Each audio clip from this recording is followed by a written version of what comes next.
Davao floods, landslides, displace 6,000 families. Grabe to.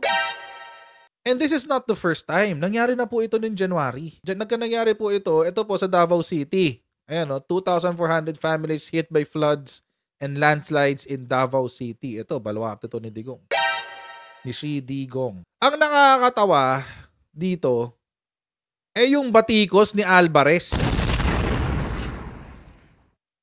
Ang sinisi ni Alvarez, mga kotsero, ang Marcos administration.